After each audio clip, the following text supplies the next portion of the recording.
Itu. Ini saya izin kursornya terlihat tidak ya? Pokoknya nanti saya ingin menjelaskan kursornya tidak terlihat. Terlihat ya pergerakan kursornya? Terlihat, Bu. Oke, baik. Oke, jadi ini referensi, jadi ada beberapa saya ngambil dari slide lecture ini, nanti boleh teman-teman baca. Terus ada juga dari slide lecture-nya Thomas Wolff, salah satu foundernya Hugging Face. Terus ada juga dari sebuah website yang menurut saya websitenya cukup bagus gitu ya untuk belajar dasar-dasar praktikal NLP dengan Python seperti itu. Nah, jadi mungkin kita balik lagi ke review ya. Mungkin ke minggu kemarin kita itu kan bahas tentang word representation ya, atau bagaimana kita mengubah mengubah teks itu menjadi angka. Karena mungkin teman-teman tahu kalau misalkan komputer itu tidak seperti manusia ya yang bisa langsung mengelola kata langsung tahu gitu maknanya. Nah, beda. Kalau komputer itu semuanya harus didefinisikan atau direpresentasikan dalam angka. Nah, jadi dalam word representation model itu ada dua kategori sebenarnya. Ada yang one hot representation. Nah, mungkin teman-teman udah belajar yang one hot encoding. Itu jadi semua kata itu direpresentasikan sebagai satu dan itu berdasarkan urutan indeksnya. Jadi misalkan kita punya beberapa dokumen, nanti misalkan kata yang muncul itu nanti misalkan kata saya mau makan. Nah, saya itu untuk kata saya misalnya ya kan kata saya itu satu di awalnya, atau sisanya tinggal tergantung berapa panjang dokumennya. Nah, itu yang one hot representation. Nah, one hot representation itu adalah salah satu bentuk representasi kalau saya bilang kemarin mungkin tradisional atau mungkin metode klasiknya. Nah, maka di era perkembangan sekarang muncul yang distribute representation. Nah, sebenarnya distribute representation ini juga sebenarnya bukan sesuatu yang baru ya, tapi sebenarnya sudah lama tapi terus dikembangkan. Nah, di distribute representation itu ada co-occurrence matrix atau kalau kemarin teman-teman bahas mungkin pakai metode TF-IDF seperti itu. Nah, lalu karena bentuknya itu terlalu sparse atau terlalu besar matriksnya, maka ada digunakan biasanya pakai dimension reduction, salah satu metodenya SPD. Nah, balik ke kuliah sebelumnya, kan kita udah belajar tentang word embedding. Nah, jadi dengan perkembangan teknologi ya, kalau misalkan sebelumnya itu mungkin masih pakai representasi vektornya, masih mungkin secara metode tradisional. Nah, kalau misalnya sekarang itu dengan ditemukannya arsitektur neural network ya terutama, itu kita pakai word embedding. Nah, word embedding itu kemarin terbagi menjadi dua, ada yang non konteks dan with konteks. Nah, yang non konteks mungkin sudah kita bahas sebelumnya, ada word to fact, ada globe dan fast text. Nah, terus kalau with context itu kita akan coba bahas hari ini, itu ada pakai BERT, XLNet sama Elmo seperti itu.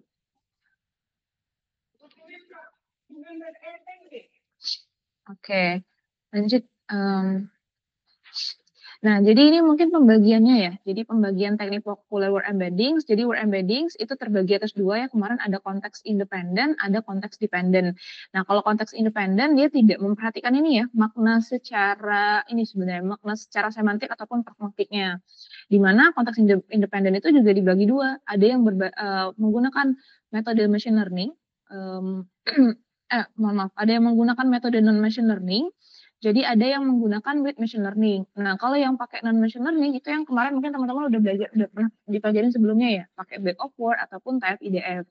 Nah, kalau yang pakai machine learning, yang itu kemarin kita pakai swallow neural network ya, atau neural network sederhana ya, dengan biasanya itu cuma satu hidden unit, yaitu ditemukanlah word to fact, globe, dan fast text. Nah, sekarang kita akan coba fokus ke materi yang konteks dependent. Nah, di konteks dependent itu ada sebenarnya itu perkembangan juga masih pakai arsitektur neural network, tapi arsitekturnya lebih advance, yaitu RN based dan transformer based. Nah, RN based itu ada dua metode, ada Elmo dan Cove, nanti akan kita coba bahas.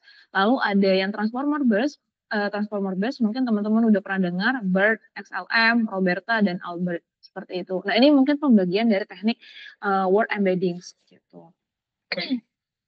Oke, ini kita review, jadi definisinya apa sih?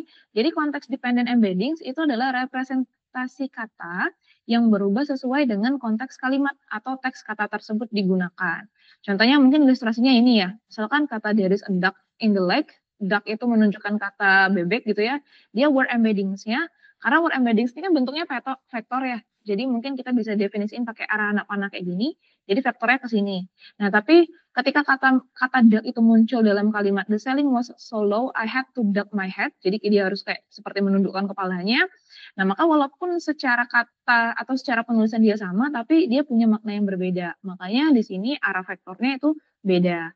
Nah, ini yang maksudnya dari konteks dependent embedding. Jadi dia memperhatikan konteks atau makna kalimatnya ya. Jadi makna kata tersebut diperhatikan berdasarkan keseluruhan kalimat atau mungkin biasanya sih disebut representasi kata sebelumnya ataupun sesudahnya.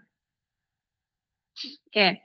Nah, sekarang muncul pertanyaan, kenapa sih konteks itu penting gitu ya? Nah, sekarang kita coba membahas lebih dalam tentang understanding konteks itu merupakan salah satu apa ya? Salah satu krusial ya, salah satu hal yang paling penting untuk NLP. Oke. Jadi ini mungkin hampir di semua bahasa punya karakter ini ya. Jadi limitasi dari konteks independen itu tidak bisa mengatasi masalah polisemi. Jadi polisemi itu adalah satu kata yang punya banyak arti. Jadi punya banyak arti berdasarkan konteksnya. Contohnya misalkan kalau di bahasa Indonesia itu pukul. Pukul itu bisa berarti diketuk atau bisa berarti jam. Atau misalkan kemarin contohnya kata bisa. Bisa itu bisa berarti dapat ataupun racun. Nah, atau misalkan kata salam. Kata salam itu bisa berarti mengucapkan salam atau sapaan, atau juga bisa berarti bumbu dapur. Nah, jadi terutama untuk bahasa Indonesia ya, bahasa Indonesia itu cukup banyak kata-kata yang punya kondisi polisemi, ataupun homonim dan ambiguity. Nah, homonim dan ambiguity itu biasanya sudah dalam konteks kalimat. Jadi kalau yang polisemi ini masih dalam konteks kata, nah kalau yang ini dalam konteks kalimat. Nah, misalnya contohnya adalah saat berdoa biasanya orang menundukkan kepala. Nah, kepala di sini itu merujuk kepada bagian tubuh yang paling atas, ya kan? Kalau yang kedua, contoh yang kedua, itu meskipun umurnya sudah dewasa, Dion masih belum siap menjadi kepala rumah tangga. Nah, konteks walaupun punya kata yang punya penulisan yang sama, kepala dan kepala, tapi maknanya beda, seperti itu. Kalau sudah di dalam sebuah kalimat, walaupun secara harafiah kita tahu ya kepala itu maksudnya itu yang paling atas, tapi secara makna dia jadi beda konteksnya. Karena ini kepala rumah tangga, kalau ini kepala memang bagian atas tubuh gitu ya. Nah, ini salah satu keterbatasan dari uh, in apa namanya konteks independent embeddings. Nah, kenapa seperti itu? Karena ini jadi limitasi dari konteks independence model, dia akan mempresentasikan atau merepresentasikan satu vektor untuk semua permasalahan. Model seperti misalkan word to fact atau globe itu satu vektor itu satu kata itu punya fixed representation. Eee, Tidak peduli apapun maknanya. Misalkan kayak kemarin nih, kalau kita kata kepala karena punya misalnya kata yang ini tadi, kata kepala yang ini dan kata kepala yang ini, kan cara penulisannya sama nih, maka dia akan tetap memberi satu representasi vektor. Jadi sama nih, misalkan kita asumsikan kepala ini misalkan representasi vektornya adalah 1, 2, 3, maka kepala yang ini juga representasi vektornya 1, 2, 3. Nah, padahal secara makna kata kepala yang di sini dan kata kepala yang di sini itu beda maknanya. Seperti itu. Nah, itu yang dimaksud dengan one vector fit all problem. Jadi hanya satu representasi vektor untuk semua permasalahan. Nah, terus lack of adaptability. Nah, konteks independence itu dia gagal ya, gagal untuk apa namanya beradaptasi dengan dialog sistem. Jadi kalau misalkan kita NLP kita sudah masuk ke makna dialog sistem atau multi sense word itu ya atau banyak kata yang punya banyak makna, nah itu dia akan tidak bisa mengatasi disambiguation atau ambiguitas dalam percakapannya itu. Nah, kemarin juga sudah ada di contoh ininya ya, kalau tidak salah saya sempat ada nampilin gitu ya di contoh code-nya, hands on-nya, itu di konteks independen itu misalkan kata kepala dengan huruf besar dan kata kepala dengan huruf kecil itu nanti bisa representasi apa namanya vektornya bisa beda seperti itu hanya karena berdasarkan perbedaan cara penulisan. Nah, itu salah satu keterbatasan. Nah, bagaimana solusinya? Solusinya itu pakai konteks dependent. Nah, konteks dependen itu mengatasi permasalahan tadi. Jadi tidak ini ya, tidak satu vektor untuk semua permasalahan, tapi berdasarkan konteksnya.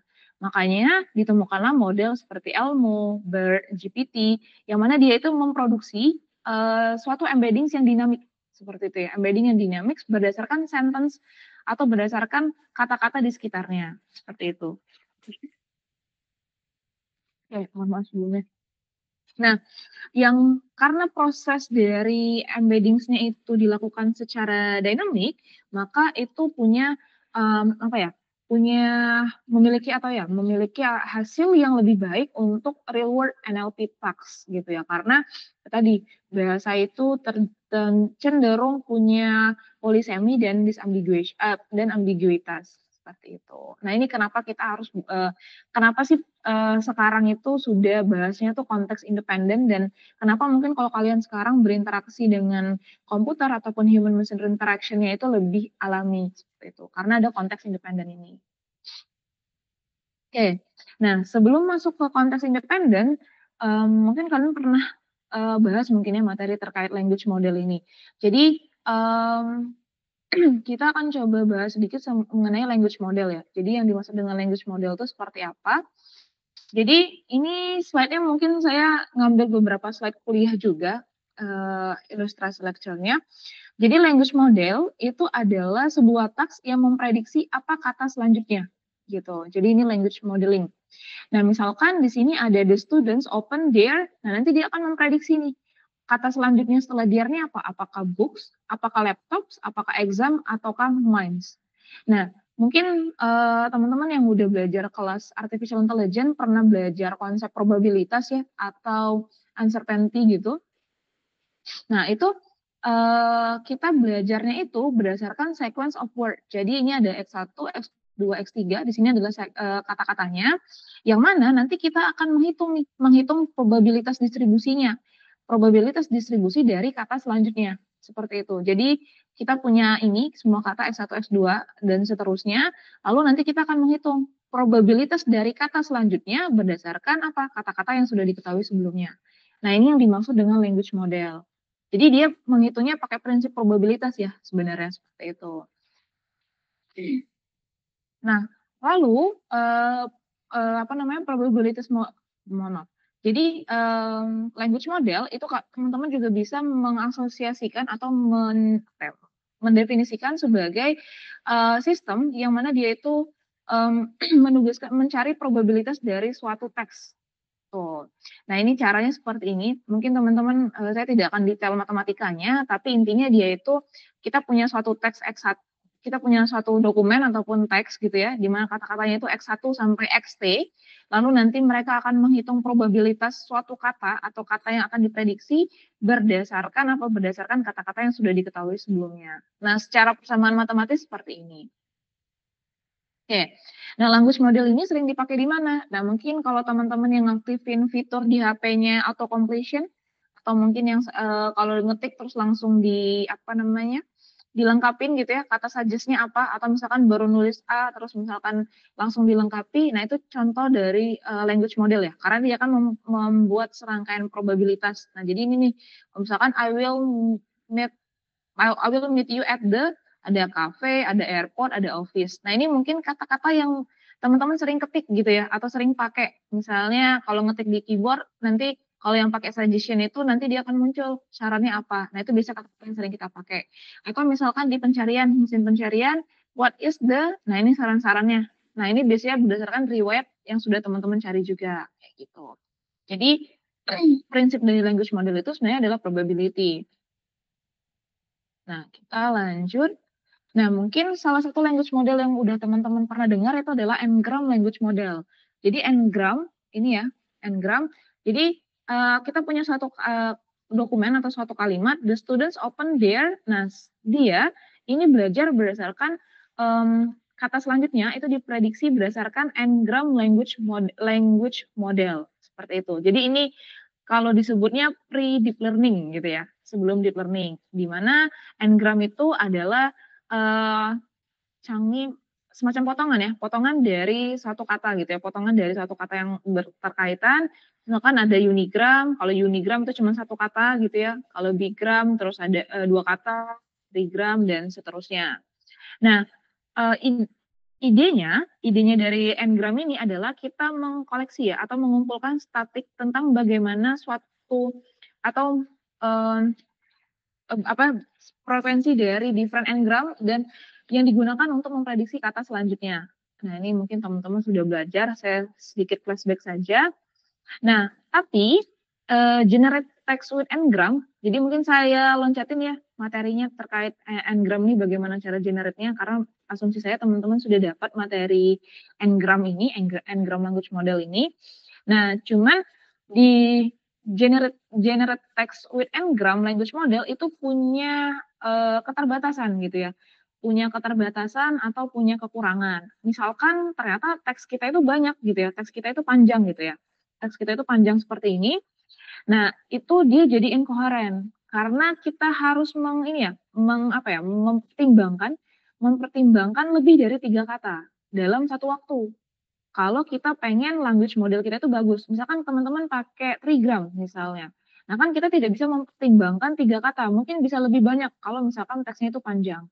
Sehingga semakin banyak atau semakin kita naikkan jumlah n-gramnya, maka itu akan nanti sparsity problem. Jadi akan punya masalah ini ya, jadi sparsity problem dan itu akan membuat model kita itu naik gitu ya, increase the model size. Jadi ukuran modelnya itu jadi lebih besar, seperti itu. Nah, ini permasalahan dari n-gram model. Kecuali kalau misalkan dokumen teman-teman itu terbatas gitu, mungkin masih bisa kita pakai n-gram language model. Jadi ini apakah ini sudah tidak bisa digunakan? Bisa teman-teman digunakan, masih sangat bisa digunakan n-gram language model, tapi tadi keterbatasannya adalah kompleksitas atau jumlah data teksnya, seperti itu.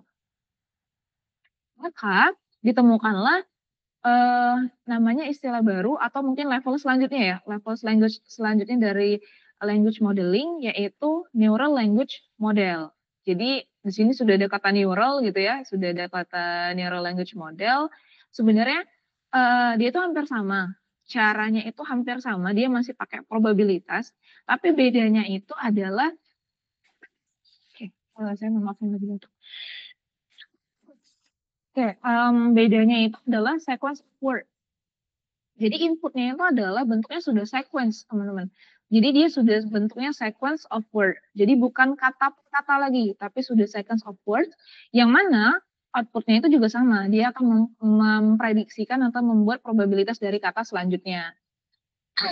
Nah, jadi kalau kita definisikan neural language model itu seperti apa? Neural language model itu dia menggunakan arsitektur neural network untuk memprediksi kata selanjutnya berdasarkan apa? Berdasarkan kemiripan dari sequence of word-nya. Jadi bedanya adalah sequence ya, sequence of words. Nah, model ini di-training, jadi modelnya ini di-training dengan large corpus. Makanya saya bilang tadi n-gram ini dia punya keterbatasan dalam kalau datanya sudah terlalu besar. Tadi sparsity model dan model size. Nah, oke. Nah, jadi untuk modelnya ini karena dia dilatih pakai large corpus, datanya itu sudah sangat besar sehingga dia bisa learning ya. Jadi dia punya kemampuan untuk mempelajari struktur dari suatu bahasa. Seperti itu. Karena sudah sangat besar gitu ya data yang dilatih. Nah, salah satu awal dari neural language model itu pertama kali ditemukan atau mungkin pertama kali apa ya, bukan dikembangkan ya, ya bisa jadi disebutnya dikembangkan gitu ya. Dikembangkannya itu dengan ditemukannya arsitektur dari RNN sebenarnya. Dasarnya itu dari RNN. Nah, mungkin teman-teman udah sempat belajar ya arsitektur tertentu seperti apa, terus LSTM itu seperti apa. Jadi neural language model atau NLM itu dia langsung ya, jadi dia langsung menginputkan sebuah vektor melalui arsitektur LSTM. Tapi sebenarnya sebelum dari LSTM itu ada RNN dulu. Jadi kalau sejarahnya itu kenapa neural language model pertama tuh tadi ya masalah dari neural network karena neural network itu kan arsitekturnya input langsung output terus dia juga tidak bisa kalau mengetahui ya keterkaitan data sebelumnya seperti itu. Nah, makanya ditemukanlah arsitektur RNN. Nah, setelah ditemukan arsitektur RNN ini digunakan untuk NLP. Nah, karena kemampuan dari arsitektur RNN ini, dia bisa memprediksi kata apa namanya, bisa bukan memprediksi, bisa mengetahui konteks kata karena dia punya informasi sebelumnya. Nah, jadi di sini mungkin ada strukturnya. Nah, cuman di RNN itu punya permasalahan. Permasalahannya adalah vanishing gradient. Nah, mungkin teman-teman sudah pernah bahas juga tentang arsitektur RNN, di mana karena ada vanishing gradient, maka ditambahkanlah sebuah LSTM layers seperti itu. Nah, LSTM layers ini dilatih untuk memprediksi kata selanjutnya. Nah, sehingga language model itu memproduksi konteks spesifik. Jadi ini yang bikin jadi ada contextualized embeddings atau tadi ya konteks dependent representasi karena punya informasi dari hidden state each point-nya. Jadi kalau kita definisiin di sini kan ada arsitektur nih. Anggaplah ini adalah ilustrasi dari arsitektur RNN plus LSTM gitu ya dia gambar ini. Nah, jadi misalkan kenapa arsitektur ini jadi awal mulai dari neural language model dan kenapa jadi bisa memproduksi contextuals. Jadi misalkan kita punya input nih. Input kita adalah my favorite season is dan sebagainya gitu ya. Nah, terus input ini kan diubah menjadi representasi vektor ya. Misalkan di sini, dan di sini. Nah, di sini mungkin masih representasi vektornya mungkin masih secara yang kemarin ya, entah itu word to vec ataupun kemarin glove gitu. Nah, tapi di sini kan karena RN itu punya hidden unit gitu ya, punya hidden state atau hidden unit bisa teman-teman boleh pakai istilah apapun yang mungkin yang di ini. Nah, lalu di sini dia kan kata di sini, kata my itu akan memprediksi kata selanjutnya, favorit. Kata favorit akan memprediksi kata selanjutnya, season, dan seterusnya. Dan terus dari mana nih konteks embeddings-nya? Nah, konteks embeddings itu terjadi karena ada informasi dari hidden state-nya ini. Jadi hidden state kata my itu kan direpresentasikan dengan misalkan WH1 ya. Nah, di sini untuk memprediksi output selanjutnya. Nah, hidden unit ini itu punya informasi kata sebelumnya. Seperti itu. Karena dia punya representasi dari kata sebelumnya, maka dia jadinya bisa dapat konteks spesifik. Misal tadi contohnya kepala rumah tangga dengan menundukkan kepala. Misalnya seperti itu. Atau misalkan kata salam gitu ya. Misalkan Andi mengucapkan salam, Andi mengambil salam gitu misalnya, atau misalkan Andi membutuhkan daun salam seperti itu. Nah, itu kan kata sebelumnya daun dan misalkan mengucapkan. Nah, karena ada informasi kata sebelumnya itu dalam hidden state-nya ini, maka dia jadi konteks spesifik seperti itu. Ilustrasinya seperti itu ya, teman-teman. Ya, kenapa neural language model ini bisa sampai ke contextual embedding. Jadi punya informasi dari kata sebelumnya atau representasi dari kata sebelumnya seperti itu. Oke, ini arsitekturnya kurang lebih. Nah, lalu muncul permasalahan nih, apakah setiap kita mau buat misalkan suatu NLP atau misalkan mau buat suatu sistem NLP, apakah kita harus melatih model ini dari awal terus nih? Apakah harus, misalkan kita mau melatih teks misalkan bahasa Indonesia ataupun dan sebagainya, atau misalnya teksnya itu kata-katanya sudah ada sebenarnya, cuman apakah kita harus melatih dari awal lagi untuk mengenali kata baru dan sebagainya, maka muncullah yang namanya transfer learning. Nah, ini mungkin teman-teman udah belajar juga transfer learning. Jadi kita punya task, jadi task 1, task 2, dan task 3, di mana task ini anggaplah suatu dokumen ya, misalkan dokumen 1, misalkan untuk tentang kalimat tentang domainnya medical, misalkan ini percakapan sehari-hari, atau misalkan ini tentang customer service, dan sebagainya. Nah, task 1 dan task 2 ini dilatih gitu ya. Jadi kalau di traditional machine learning, kita latih satu-satu kan, misalkan kita mau contohnya misalnya kita mau buat NLP atau misalkan question answering system atau misalkan text summarization dan sebagainya untuk domainnya medical gitu ya misalnya. Ya maka data-data set yang kita ambil itu data-data seputar misalkan dokumen-dokumen tentang misalkan medical record dan sebagainya. Terus misalkan mau buat misalkan untuk percakapan sehari-hari, kita buat lagi nih, terus kita buat learning system lagi. Terus misalkan domainnya lain lagi nih, domain dokumennya kita buat lagi, seperti itu. Misalkan kalimat berita dan sebagainya.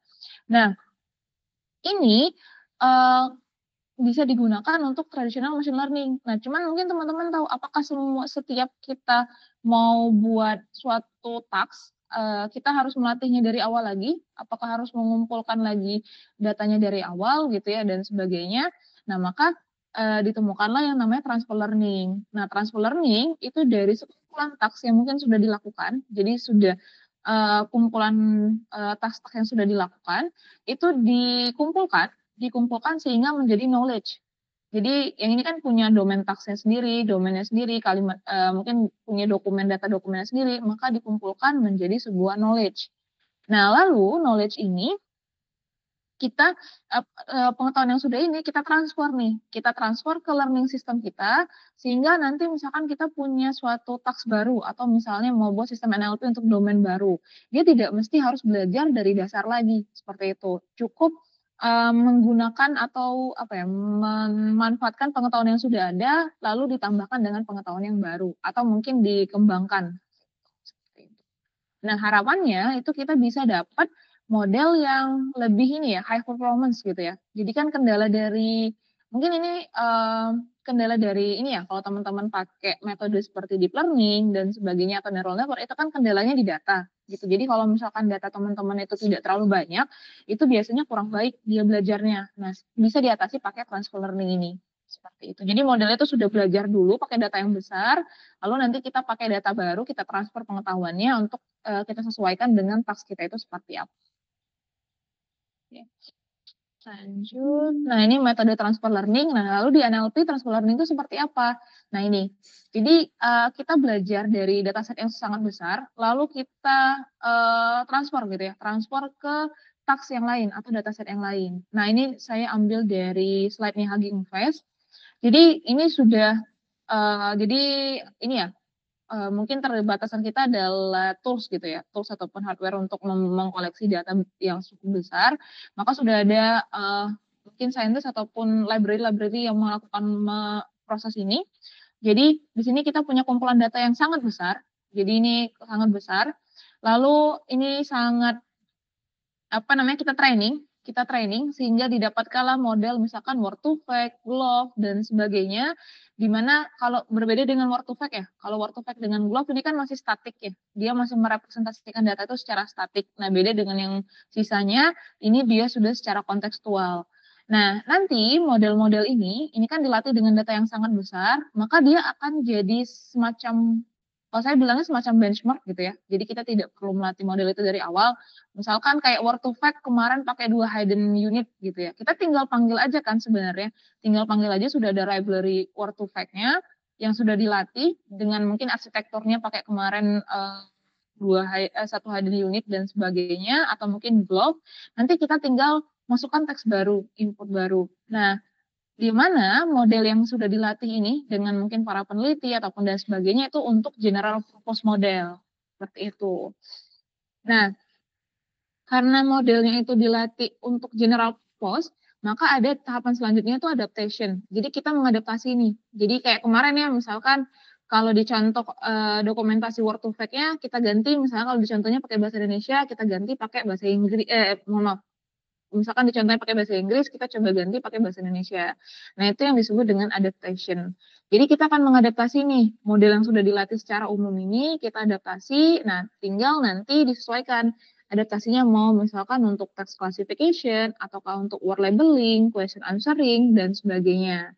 Nah, harapannya kita dapat, ini ya, performance yang lebih baik gitu ya. Jadi dapat performance yang lebih baik dengan, sesuai dengan spesifik task yang kita mau, seperti itu. Atau misalkan model-model ini mungkin dilatih dengan pakai bahasa, Inggris misalnya. Nah, nanti coba saya iniin ya, ada namanya Indobird dan IndoNLU gitu. Nah, itu sudah model-model yang dilatih pakai bahasa Indonesia. Nah, nanti teman-teman tinggal pakai saja dan disesuaikan, seperti itu.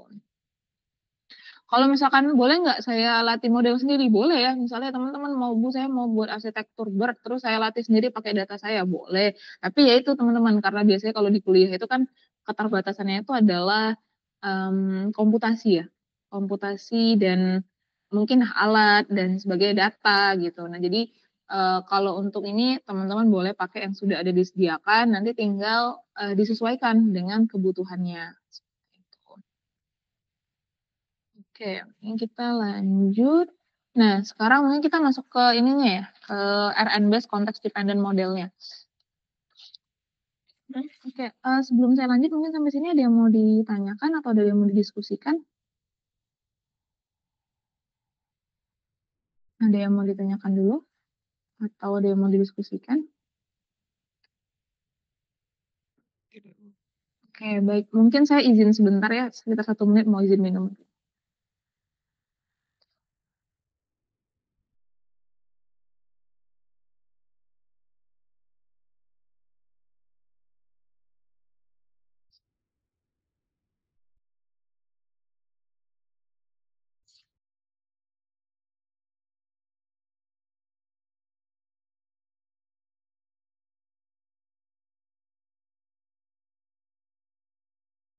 Oke, baik mungkin kita coba lanjutkan lagi. Oke. Nah, sekarang, mungkin balik ke yang ini dulu ya, tadi kan ada 2 ya, ada yang RNN based, ada yang transformer based gitu. Tapi mungkin, eee, kita tidak akan terlalu detail ke matematisnya ya, jadi saya mungkin jelasin secara konsep garis besarnya, karena kalau misalnya teman-teman mau bahas, detail matematis di dalamnya atau behind the scene-nya itu bisa merujuk ke paper-nya, itu sudah saya juga cantumin sih di beberapa di bawah slide-nya gitu. Oke. Nah, jadi, dimulai dari RN-based. Jadi RN-based itu tadi ya, language model, sebenarnya dia tuh dasarnya dari language model. Jadi language model yang, awalnya bukan. Jadi RN-based itu language model yang berdasarkan dari arsitektur RNN, gitu ya. Jadi arsitektur di dalamnya itu adalah arsitektur RNN. Nah, mungkin teman-teman yang belum, atau RN itu seperti apa, itu arsitektur neural network ya, omongannya. Nah, pendekatan yang pertama itu ada yang namanya contextualize word vector atau COV gitu ya. Jadi COV ini itu adalah sebuah pendekatan yang mana dia menghasilkan representasi kata yang kontekstual melalui tadi model yang sudah dilatih, dan dia COV ini awalnya sebenarnya dikembangkan untuk machine translation. Jadi awalnya untuk machine translation seperti itu. Nah, idenya jadi metode ini jadi metode yang menggunakan model penerjemah berbasis machine translation ya. Jadi berbasis machine translation, atau, apa namanya, dia itu kalau disebut metodenya itu adalah NMT. Jadi Neural Machine Translation, yang mana dia itu memberikan konteks pada target task, gitu. Nah, di mana proses NMT ini bertujuan untuk menangkap kata dari sebuah urutan kata gitu ya, sequence kata, sehingga menghasilkan representasi kata yang menghitung atau memperhitungkan, konteksnya, seperti itu. Ini jadi trend sequence model untuk provide the context to another NLP task. Nah, jadi dalam ilustrasi ini, jadi ini ada A, ada B. Jadi COV ini, dia outperform tuh semacam ini ya, lebih baik daripada Glove untuk various task, jadi untuk berbagai task. Nah, tapi, hasilnya itu tidak sekuat dari NLM training, jadi Natural Language Model Training, gitu. Oke. Nah, jadi pertama itu ada kata, jadi kita punya kata word vector, itu masuk, word vector ini bisa pakai representasi ini ya, representasi bisa Glove, bisa word to vec dan sebagainya, masuk ke dalam encoder. Jadi encoder dalam NMT, model NMT ini, nanti dia menghasilkan representasi kontekstual dari kata-kata ini. Jadi nanti masuk ke encoder, terus dia menghasilkan representasi kontekstual dari kata-kata, lalu hasilnya ini nanti akan di decoder. Gitu ya, di decoder, dari hasil encoder tadi, sehingga nanti keluar, terjemahannya, gitu. Jadi makanya di sini awal dari contextual word itu dari terjemahannya. Karena kalau teman-teman bahas di terjemahan kan kita harus mengaitkan gitu ya, mengkaitkan dengan makna kata sebelumnya ataupun sesudahnya, seperti itu. Nah, kalau yang di ilustrasi B, ini kita, representasi kontekstual yang dihasilkan dari sama encoder juga, encoder NMT, eee, un untuk tugas misalkan, apa ya, name entity ya, name entity ataupun analisis sentiments. Nah, ini kalau untuk tugas lainnya itu seperti ini. Jadi kita punya vektor, vektor ini nanti apa namanya, masuk ke encoder, dari sini kita tambah lagi informasinya disesuaikan dengan spesifik task-nya, seperti itu. Sehingga kata-kata ini, kata-kata untuk task, di luar machine translation, jadi awalnya untuk machine translation, ini digunakan untuk task yang lainnya. Nah, jadi dia itu lebih kaya akan makna dengan mempertimbangkan hubungan kata antar kalimat, seperti itu. Jadi dari sini, nah yang bedanya itu yang ada diagram panah ini, seperti itu. Oke, di keunggulan dari Qov ini, dia lebih baik daripada Glove gitu ya, karena Qov itu menghasilkan representasi kata yang lebih akurat, dibandingkan dengan Glove yang masih representasi statis. Hal ini karena, eee, ini ya, karena si Qov ini mempertimbangkan representasi kata sebelumnya, jadi yang tanda panah ini. Jadi ada word to fact, masuk ke encoder, tapi dia mempertimbangkan kata yang kata-kata kata-kata yang sebelumnya, seperti itu. Oke. Nah, terus sebentar ini kenapa slide-nya nggak mau geser nih. Oke, mungkin kita lanjut, yang selanjutnya yang berbasis dengan RN-Base itu ada Elmo namanya. Mungkin teman-teman udah tahu ya kartun kartun ya atau bilangnya Elmo gitu. Jadi Elmo itu adalah embedding from language model. Nah ini, saya coba rangkumkan ya, saya coba rangkumkan idenya dari paper-nya ya, dari paper-nya ini kalau teman-teman mau lihat. Jadi Elmo, jadi, idenya itu adalah pelatih sebuah large language model. Jadi sudah, ini ya, eee, kalau teman-teman ketemu language model tadi ya, language model itu kan sebenarnya kumpulan probability untuk memprediksi kata selanjutnya. Cuman karena ada kata large, maka, eee, karena ada kata large, maka yang dimaksud di sini adalah datanya ya. Jadi datanya itu sangat-sangat besar gitu, makanya ada large language model. Nah, jadi pertama dia tuh melatih sebuah large language model dengan recurrent neural network atau RNN. Dan dia menggunakan tadi yang saya jelaskan di awal ya, jadi menggunakan hidden state-nya. Jadi kan RNN itu kan ada balikannya gitu ya. Nah, di situ kan ada hidden state-nya. Nah, hidden state-nya itu sebagai contextualized word embeddings. Kenapa tadi? Karena apa namanya, karena di bagian hidden state, di bagian kata-kata mohon maaf, representasi angka di hidden state itu memiliki informasi kata sebelumnya. Nah, Elmo itu adalah bidirectional, language model. Jadi dia itu terdiri dari 2 BLSTM. Jadi 2 BLSTM layer yang mana itu punya sekitar 100 million parameter gitu ya. Jadi sudah sangat besar ya teman-teman. Nah, mmm, apa namanya, dia ini punya 248 char and gram filter gitu ya. Jadi dia ini punya spesifikasinya, terus punya 512 dimensi projection. Jadi dia punya representasi representasi dimensinya itu 512. Yang mana dia pakai 496 hidden atau sel LSTM dengan 512 dimensi, yang memproyeksi input selanjutnya. Jadi dia, dimensi data seperti ini. Nah, pakai residual connection seperti itu. Nah, parameternya itu adalah token input dan outputnya softmax gitu. Nah, ini mungkin spesifikasinya teman-teman, bisa dibaca lebih detail di paper-nya. Lanjut. Nah, ini, ilustrasinya. Jadi ini saya ngambil di kuliahnya ini, jadi saya lampirkan. Jadi ini representasi, ilustrasi Elmo itu seperti ini.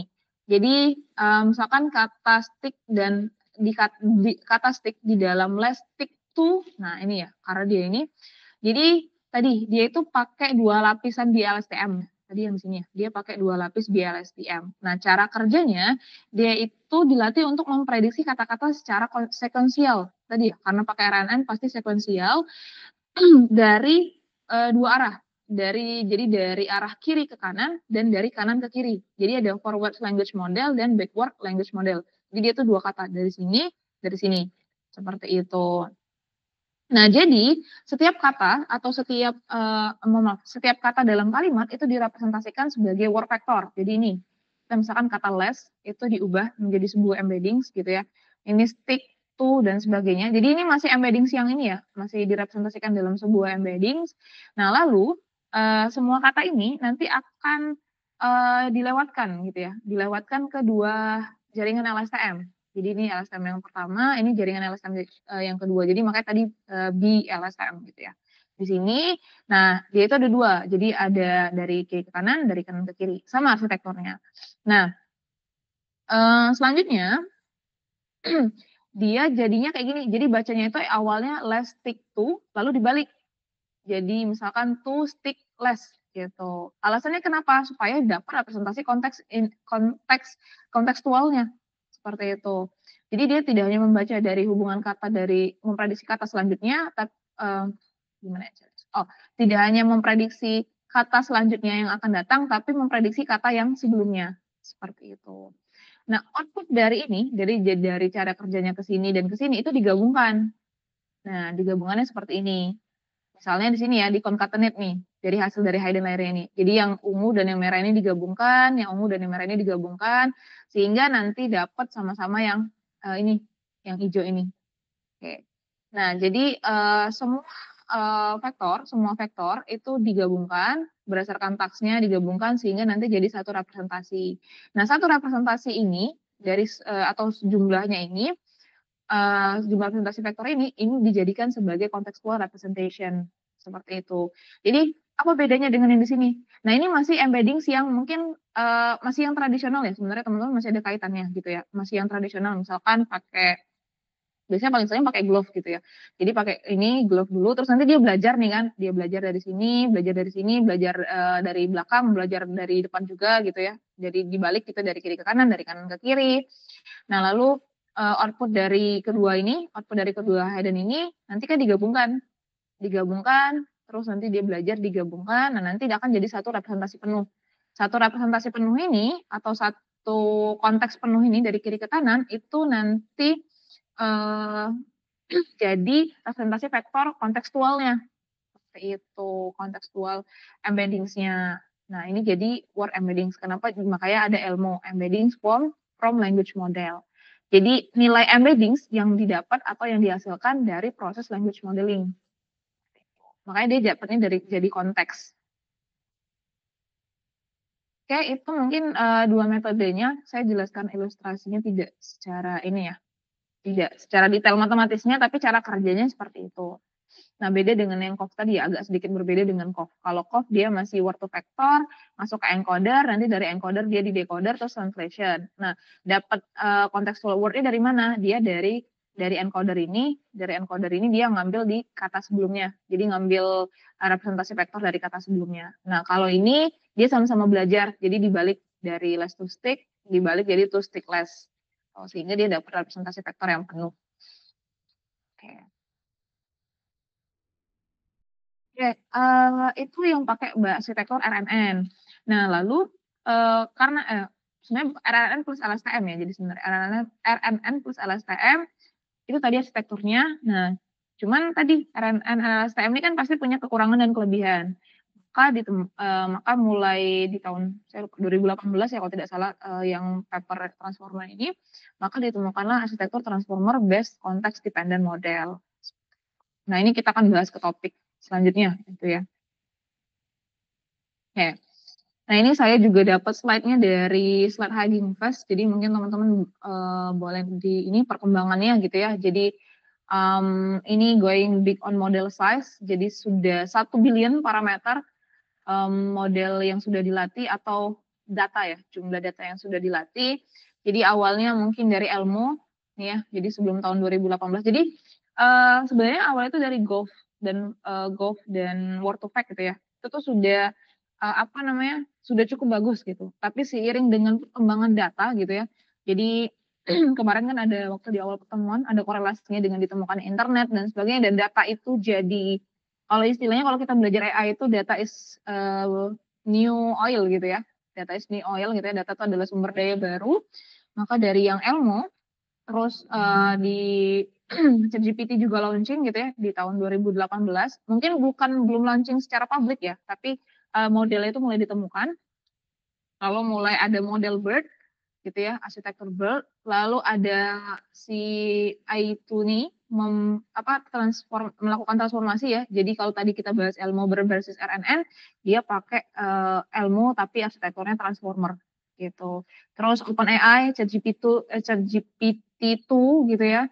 Terus mulai terus dilatih sampai sekarang sudah Google yang terakhir. Ini kalau nggak salah 2022 deh kalau tidak salah ya. Google G-Shark 60B gitu. Terus ada kalau nggak salah sekarang model terbaru tuh namanya Megatron, Megatron deh kalau tidak salah ya. Nah ini ya Megatron dari Nvidia, karena Nvidia dan sebagainya terus mulai naik. Nah apa bedanya? Bedanya itu adalah ini teman-teman datanya. Jadi semakin besar data yang dilatih, maka kan semakin baik gitu ya. Dan arsitekturnya juga kalau sekarang sih saya lihat sih trennya itu lebih ke arsitektur transformer gitu ya. Jadi karena sudah ada transformer, arsitektur transformer, jadi sekarang yang dikembangkan ke arah sana gitu. Tapi kalau misalkan arsitektur CNN dan lainnya tidak digunakan masih sangat ini ya, masih perkembangannya masih karena constraint-nya adalah ini teman-teman, constraint-nya kalau kita di research itu adalah komputasi dan sumber daya. Jadi kalau misalkan di case teman-teman bisa cukup arsitektur yang sederhana, ya kenapa tidak pakai arsitektur yang sederhana aja seperti itu.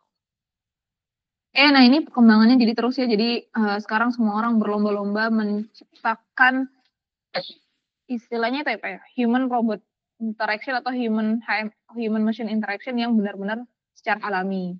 Nah, karena salah satu cara kita berkomunikasi secara alami itu adalah melalui apa namanya bahasa, language, natural language. Nah, maka fokus sekarang itu adalah bagaimana membuat mesin atau komputer itu berbicara atau bahkan memiliki pemahaman yang benar-benar alami. Ya, distraksinya adalah ditemukannya ya ini tadi ChatGPT ya. Seperti itu. Oke, jadi ini mana ini? Nah, ini ya. Jadi semua model itu pakai transformer. Jadi transformer arsitektur. Jadi kita sebaiknya belajar tentang arsitektur transformer. Walaupun tidak dijelaskan secara detail ya. Gitu ya. Jadi ini dia pakai 240 GPUs, ini pakai 256 GPU dan sebagainya. Seperti itu. Oke, jadi pertama kali itu dipublish oleh Attention is All You Need. Jadi RNN dan LSTM itu punya kekurangan gitu ya.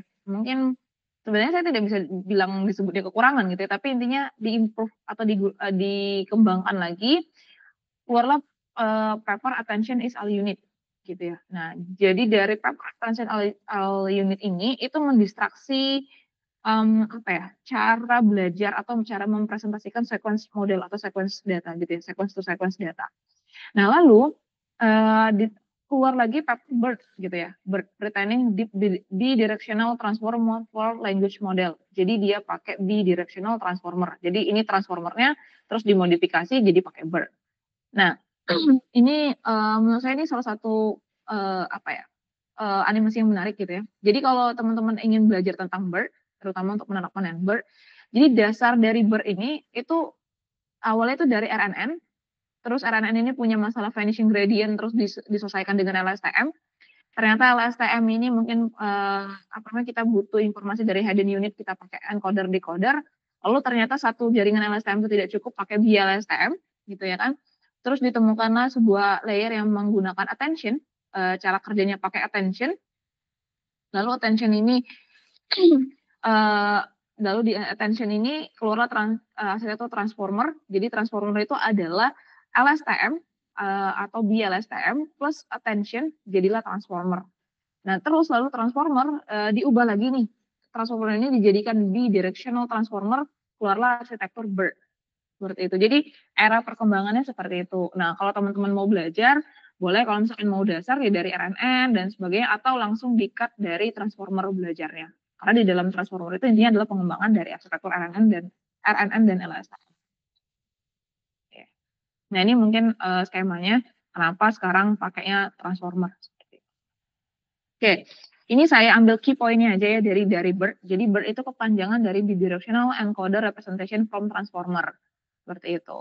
Jadi BERT ini itu transformer base sebenarnya. Arsitekturnya itu adalah transformer base, yang mana itu terdiri dari lapisan soft attention. Jadi dia tuh punya lapisan soft attention untuk memahami hubungan kata secara simultan, jadi secara autoregresif ya bilangnya, seperti itu. Tidak seperti Elmo, jadi tidak seperti Elmo.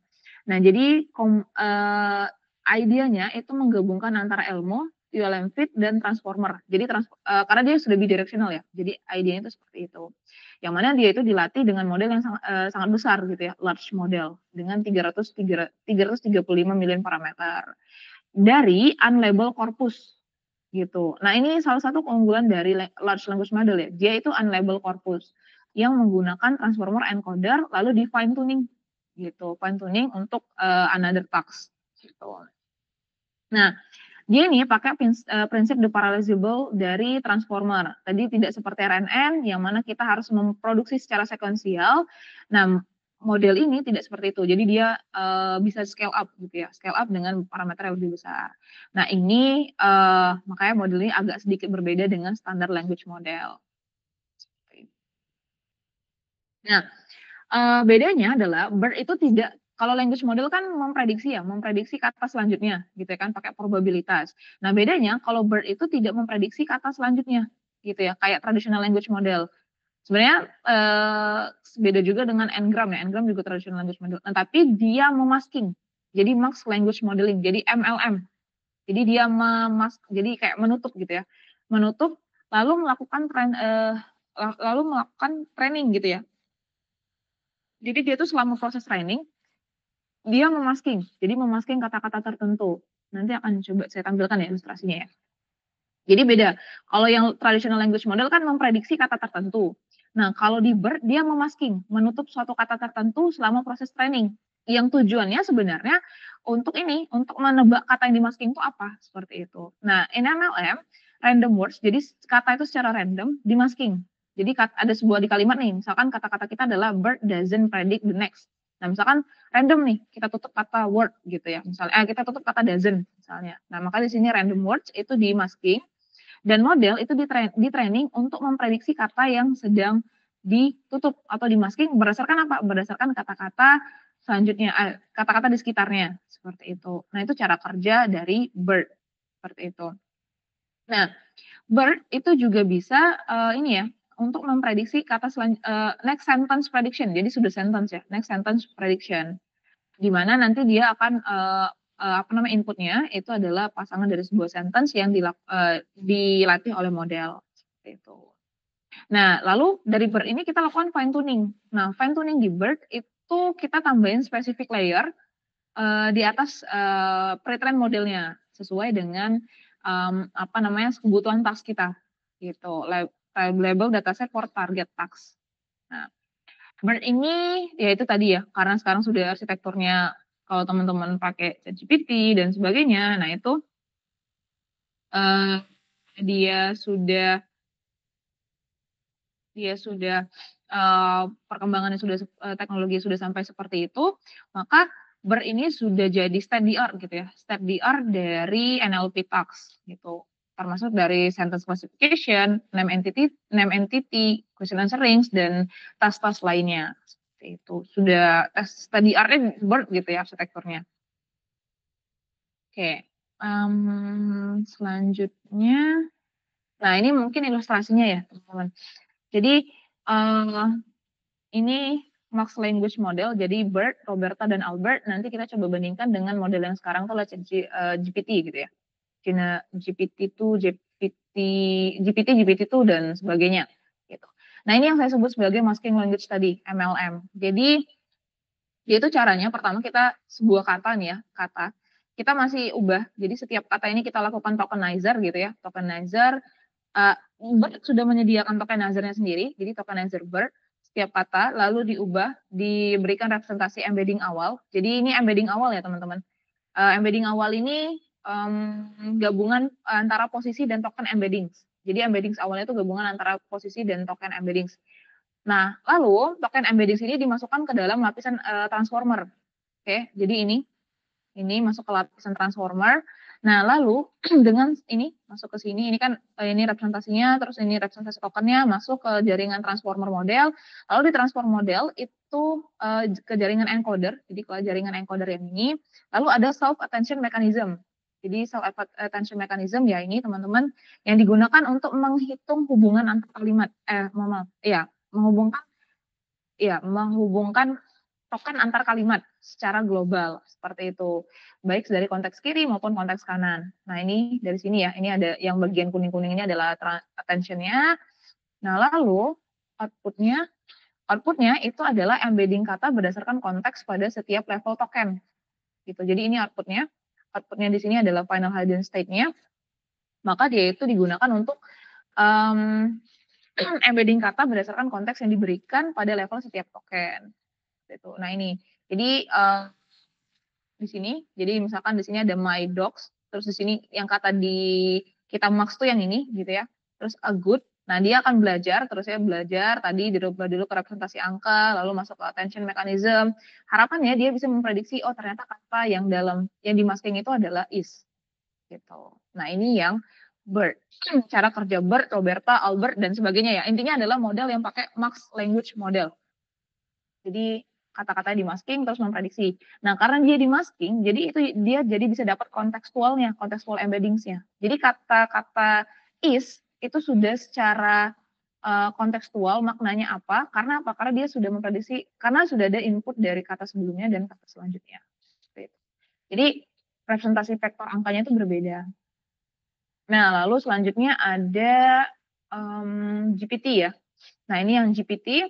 Jadi GPT itu dia pakai prinsip kerjanya yang pertama kalau GPT itu masih unidirectional transformer. Jadi awalnya seperti itu. Baru sebelum pakai yang bidirectional ya, yang GPT-3 dan sebagainya. Nah, sama, cuman bedanya itu kalau di ChatGPT gitu ya, bukan ChatGPT, mohon maaf. Kalau di model GPT, language model GPT, dia tidak ada kata yang di-masking, tapi dia secara autoregresif memprediksi kata selanjutnya. Jadi my, yang sini dog, ini dia memprediksi kata is, dan terus misalkan is memprediksi kata I memprediksi kata good memprediksi kata boy. Seperti itu. Nah, karena kenapa seperti ini? Karena kalau beda dengan Robert dan Albert ini, kalau di ChatGPT ini sebenarnya kan dia fokusnya untuk ke text generation ya. Maka dia cara kerjanya seperti ini. Jadi dia itu bekerja dalam satu arah. Itu. Nah, jadi inputnya sama, inputnya juga sebuah vektor, mohon maaf, sebuah tokenize nanti diubah menjadi representasinya jadi vektor, lalu masuk ke lapisan transformer yang ini gitu ya, lapisan transformer itu sudah ada attention-nya, cuman cara kerjanya beda ya di sini ya. Kalau di sini kan dia lihat yang kuning-kuning ini, nah kalau yang ini kan dia attention-nya itu ngambil ke kata-kata selanjutnya gitu ya. Di sini kan arahnya random karena dia di sini dia pakai masking kan, dia harus mencari kata yang dimaksud ini apa sih gitu ya. Kalau di sini kan dia prediksi kata-kata selanjutnya itu. Nah outputnya sama. Nah bedanya kalau di GPT ini karena dia fokusnya kepada generatif gitu ya, generatif model untuk menyelesaikan suatu kalimat misalnya atau mengenerate suatu kalimat, maka cara kerjanya seperti ini. Oke.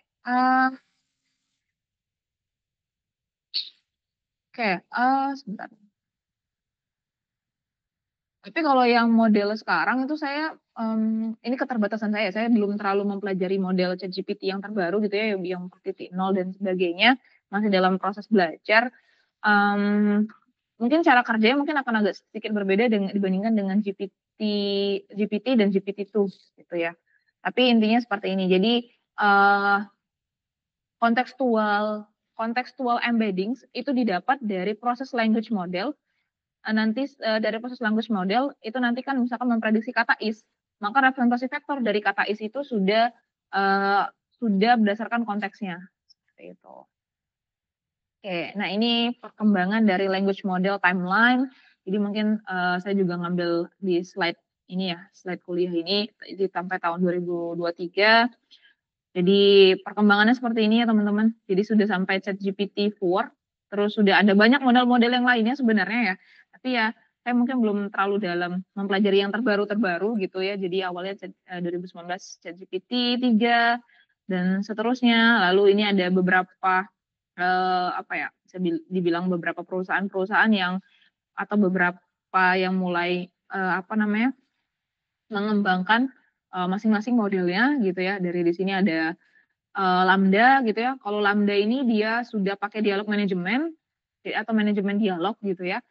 Nah, di sini dia khusus untuk percakapan atau NLG sebenarnya, sudah NLP secara keseluruhan jadi NLU dan NLG-nya. Lalu di sini sudah banyak beberapa ada BART lagi, ada LLMA gitu ya. Makin terus berkembang itu model-model, tapi dasarnya seperti itu. Oke, ini mungkin saya ini hands on, sebentar saya coba stop share screen dulu ya. Kita presentasi. Oke, mana ya layar hands on-nya. Bentar ya teman-teman, saya coba buka hands on-nya dulu.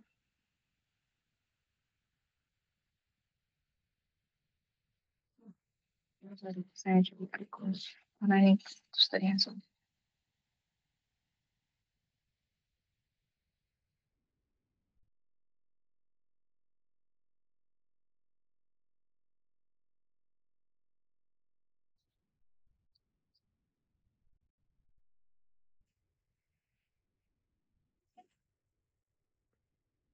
Ini sebenarnya hands on-nya sebuah language model sederhana sekali yang saya coba buat karena coba share screen.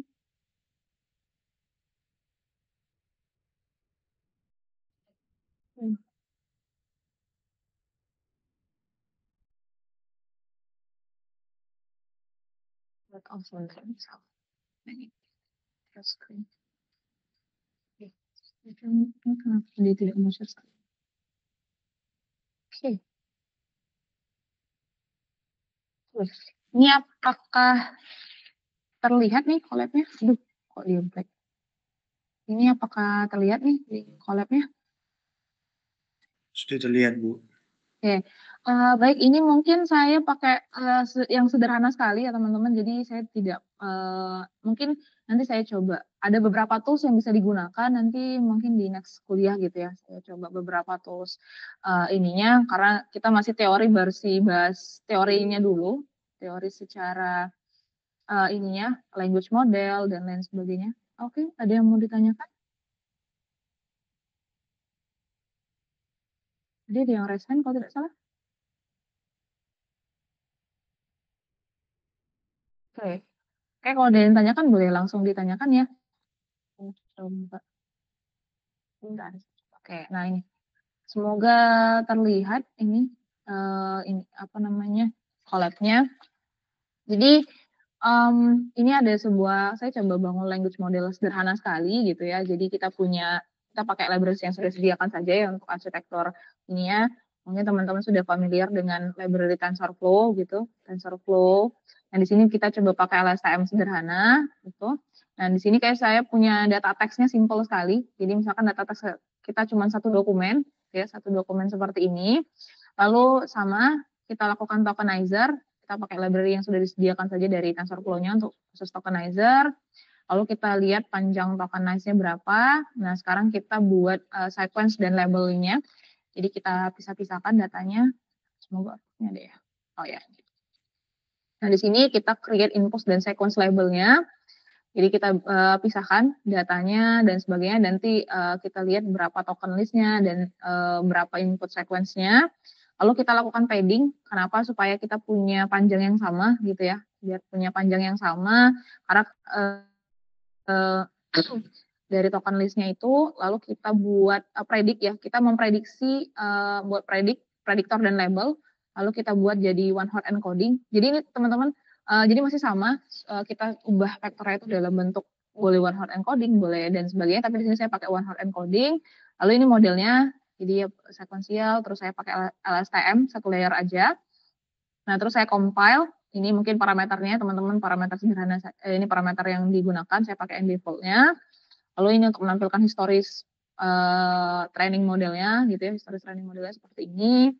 Lalu ini untuk generate text-nya ya. Jadi kalau kita mau memprediksi kata next words-nya itu seperti apa. Nah, ini function-nya. Lalu ini untuk menampilkan ini. Mungkin saya coba bisa deh. Generate text-nya. Semoga tidak ini ya.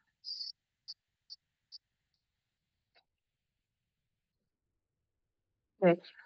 Nah, jadi ini, caranya, terus nanti ini di-running, ini proses belajarnya. Jadi, belajar dulu nih model LSTM tadi, kita masukin input yang ini. Jadi kita masukin yang input yang ini, dia belajar, cara kerjanya, terus nanti belajar mungkin selama ya epochnya bisa teman-teman sesuaikan gitu ya, epochnya mau berapa banyak gitu. Nah ini, terus sudah belajar, terus sudah sampai dilihat juga akurasi loss dan sebagainya. Nah ini kan seperti yang ini ya, akurasinya sudah 100%, sampai ke loss-nya tinggal disesuaikan. Nah di sini, saya misalkan mau buat nih, tadi kan udah buat function generated text. Nah terus saya punya kata well gitu ya, saya mau ada kata well, saya mau memprediksi 5 kata selanjutnya, gitu. 5 kata selanjutnya itu seperti apa. Nah maka di sini dia well, terus how are you, I am, gitu, dan sebagainya. Nah ini contoh dari language model yang tadi, yang memprediksi kata selanjutnya, tapi ini berdasarkan detektor LSTM, seperti itu.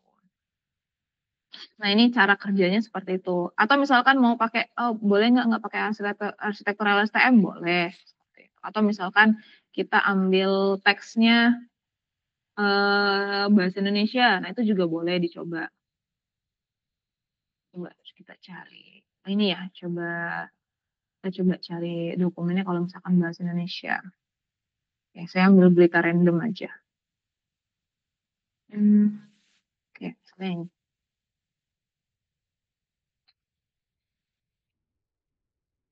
Semoga koneksi di kantornya bagus, karena kalau hari Senin ini banyak yang dipakai. Mungkin saya coba. Karena di sini sedang hujan juga tuh. Lama. Oke. Nah, jadi ini kita punya data ini, lalu misalnya, deras sekali tuh. Kita pisahkan saja fungsinya. Buat di bawah. Ya. Nah ini, jadi kita punya datanya ini, lalu kita coba latih ya model kita. Nah ini sedang proses belajar. Jadi karena LSTM ya, jadi lumayan ini, karena teksnya juga nggak terlalu panjang. Nanti teman-teman boleh coba dokumen atau teksnya itu pakai misalkan datanya dari data CSV gitu misalnya. Atau misalkan dari data teks yang panjang, misalkan dari Wikipedia dikumpulin gitu. Nah itu juga boleh. Ya, karena nah ini sudah. Nah terus ini kayak misalkan mau buat kata apa ya tadi kata misalkan apa aja ya tadi kata-katanya. Misalkan video ya. Misalkan kata video. Kata video. Oke, kita misalkan generate ya kata video itu kalau misalnya di ini apa ya kata yang bakal keluar. Nah, video dengan narasi bus menghalangi ambulans. Kita coba lihat sini kata yang kita masukin tadi apa nih? Video dengan narasi bus menghalangi ambulans. Misalkan kita pakai kata apa lagi nih? Misalkan akhirnya ya, misalkan kata akhirnya ini ya. Atau misalkan kata pasien gitu. Kita coba buat kata pasien. Pasien dengan narasi bus menghalangi ambulans. Nah, seperti itu. Jadi dia ini akan terus ini karena arsitekturnya sangat sederhana gitu ya. Dan terus harusnya sih kalau misalkan teman-teman pakai LSTM sebaiknya datanya tidak segini gitu ya dokumennya. Cuman ini ilustrasinya seperti itu teman-teman. Jadi dia akan memprediksi kalimat kata selanjutnya. Nah mungkin ini sekian untuk hands on-nya. Nanti boleh dicoba atau misalnya buat teman-teman bisa buat yang lebih kompleks itu lebih baik. Oke, mungkin sampai sini ada yang mau ditanyakan atau ada yang didiskusikan. Itu hands on-nya masih yang sederhana sekali karena saya pengen teman-teman tuh paham language model itu seperti itu cara kerjanya. Jadi memprediksi apa namanya kata selanjutnya, itu berdasarkan probabilitasnya. Nah ini nanti berarti kata pasien itu ada kaitannya dengan ini, dengan narasi, dengan bus, dengan menghalangi, dengan ambulans. Nah misalnya nanti mau di apa namanya lihat keterkaitannya, misalkan kata video, video dengan narasi bus menghalangi ambulans. Nah ini kan misalkan kata video itu ternyata pas gitu ya dengan kalimat yang ininya kan, video dengan narasi bus menghalangi ambulans. Nah ternyata ini pas nih representasi katanya. Nah, berarti ini kan modelnya belajar dengan baik kan, memprediksi makna kata video ini harusnya ada kaitannya dengan ini. Nah, misalnya nanti teman-teman coba buat di dokumennya misalnya ya, kata video ini muncul berulang-ulang tapi dengan makna yang berbeda. Nanti coba dicek kontekstualnya seperti itu. Ini karena saya baru pakai kalimat sederhana, nanti misalkan ada kata video, video lagi, dan sebagainya. Lihat apakah modelnya itu bisa nggak ya memprediksi video ini nih secara makna itu apa maksudnya. Apakah video apa misalnya. Kalau video kita udah tahu, misalnya kayak tadi ya kata kepala gitu ya. Misalkan nanti dibuat teks gitu, ada cerita tentang kepala rumah tangga, kepala keluarga, dan sebagainya. Terus, atau misalkan kepalanya terluka dan sebagainya, terus coba prediksi. Misalkan teman-teman pakai kata kepala apa gitu misalnya, nanti yang keluar tuh apa. Nah itu yang bisa dengan language.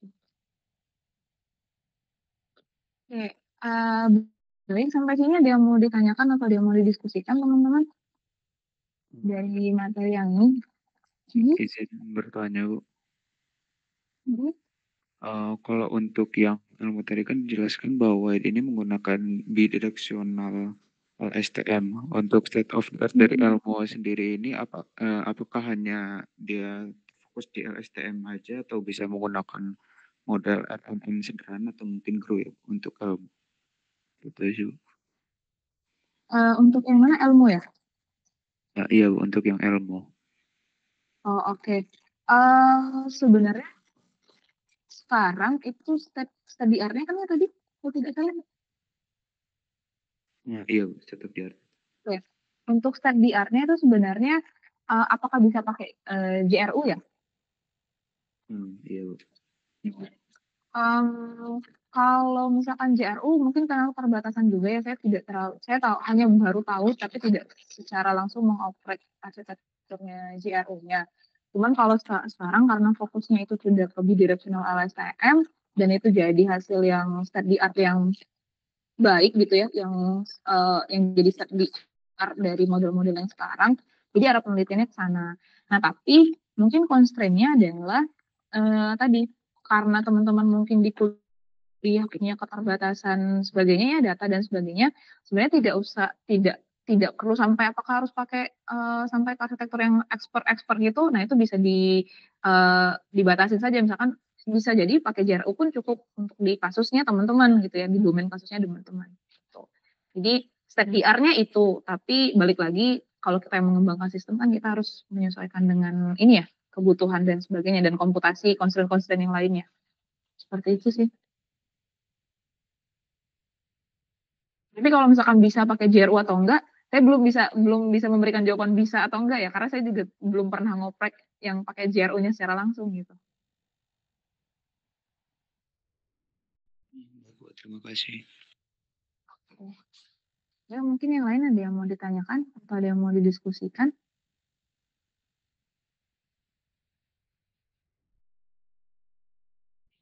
Izin bertanya, Bu. Hmm.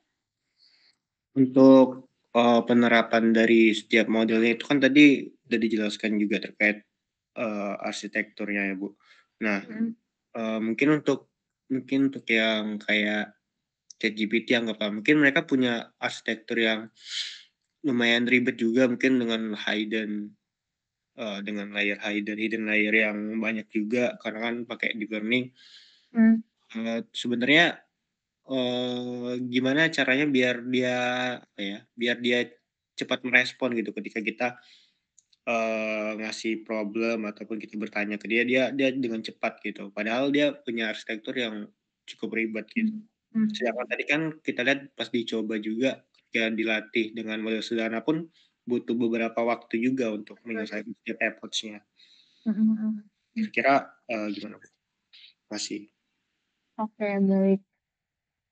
Oke, tadi ada yang ini lagi? Oke, ada lagi? Mungkin sekalian saya ini. Bentar ya. Izin bertanya. Oh ya, boleh, silakan. Ya mungkin lebih penanganan ini sih pada saat training. Sebenarnya kita menggunakan guru gitu, bidirectional guru, terus kita tambahin attention modul gitu di layernya itu. Nah ketika tahap training itu mendapatkan nilai akurasi yang bagus, bagus. Cuman ketika validasi itu nilai bisa disebut overfitting. Nah, kita udah mencoba berbagai tuning hyperparameter. Nah, itu untuk terutama dalam teks penanganan overfitting yang mungkin lebih efektif itu gimana untuk data teks. Oke. Baik, tadi nerapin model apa? Keputus apa tadi modelnya? Boleh diulang? Ditambah ada attention layer gitu. Oke, tadi pas training hasilnya bagus gitu ya? Iya. Mencapai misalkan 98, 99. Nah, ketika divalidasi itu mentok di misalkan 86 gitu. Jadi dari visualisasi trainingnya itu dia kalau pas trainingnya itu dia meningkat terus, pas validasi itu dia linear gitu, tidak mengikuti pola dari trainingnya.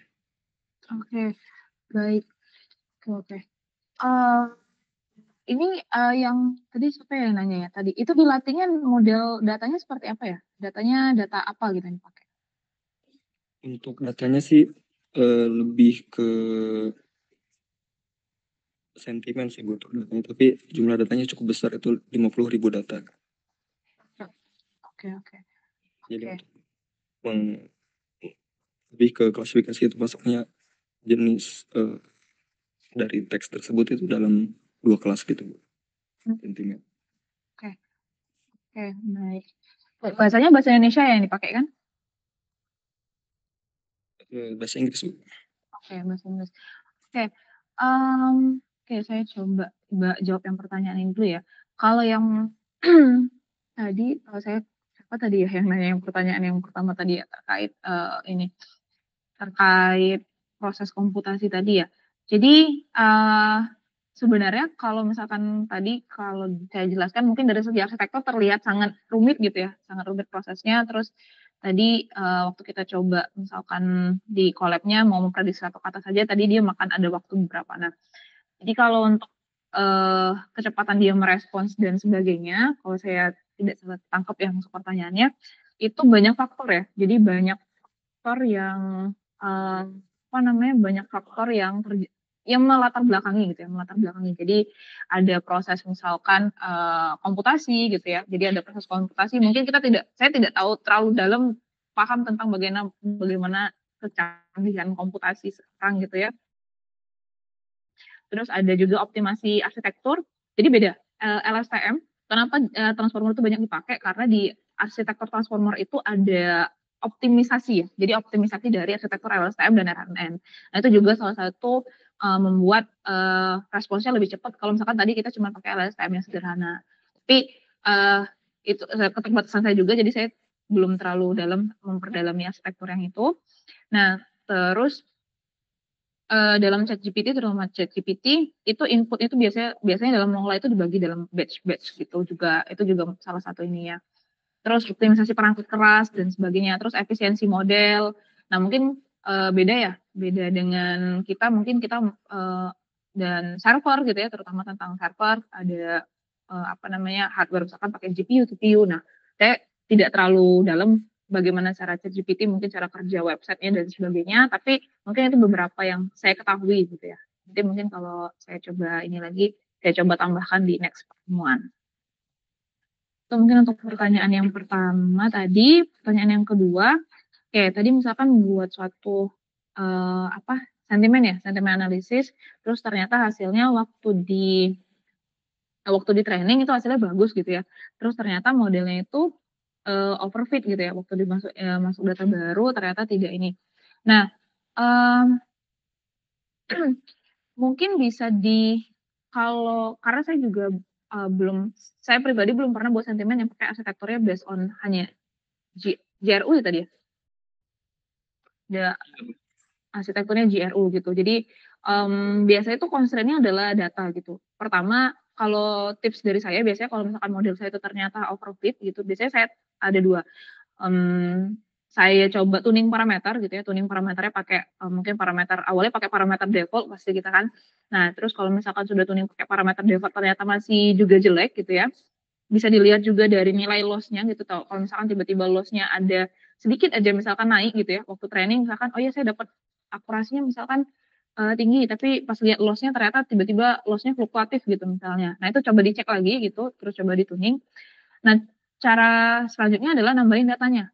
Biasanya saya improve datanya. Jadi misalkan kalau tadi cuma datanya 50.000, mungkin dinaikin jumlah datanya. Karena kadang, salah satu constraint dari kalau kita pakai arsitektur deep learning itu kan data. Jadi semakin banyak datanya justru dia semakin bagus. Nah, biasanya saya naikin datanya.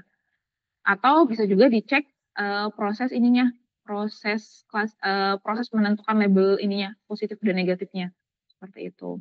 Atau jangan-jangan data yang waktu kita pakai untuk validasi ini atau kita uji kan ya, kita inference, itu jangan-jangan sebenarnya modelnya nggak belajar data itu, seperti itu.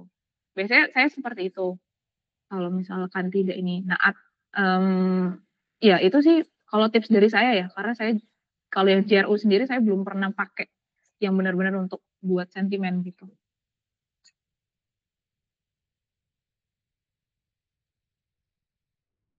Tadi siapa yang nanya ya?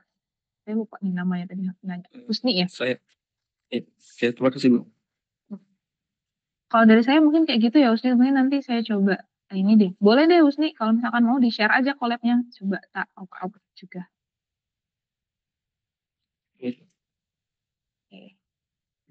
Oke, baik. Mungkin sekian teman-teman kuliah dari sayanya. Kalau ada yang ingin ditanyakan lagi mungkin atau ada yang ini boleh didiskusikan, menghubungi saya langsung juga boleh gitu ya, di email pribadi saya itu yang ini. Saya coba cek, saya coba share screen. Atau misalkan mau share collab, mau diskusi terkait ini juga boleh. Ini email pribadinya. Kalau mau ada yang ditanya-tanyain atau mungkin ada pertanyaan yang kurang gitu ya, atau mungkin nanti kalau ada,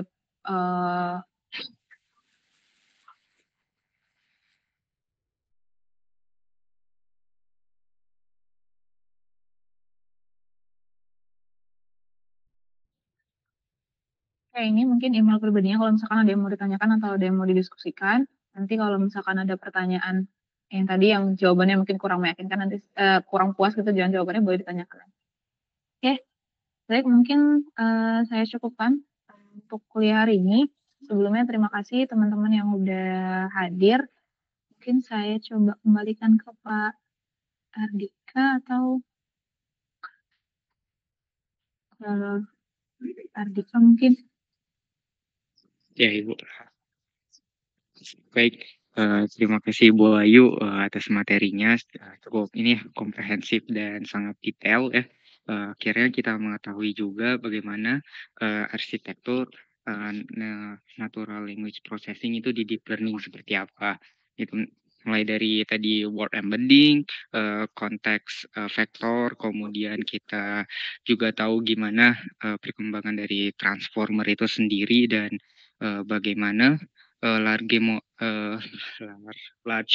language model itu memang dibentuk dari awal modelnya seperti apa gitu ya. Nah, untuk beberapa pertanyaannya tadi cukup menarik juga ya Bu ya.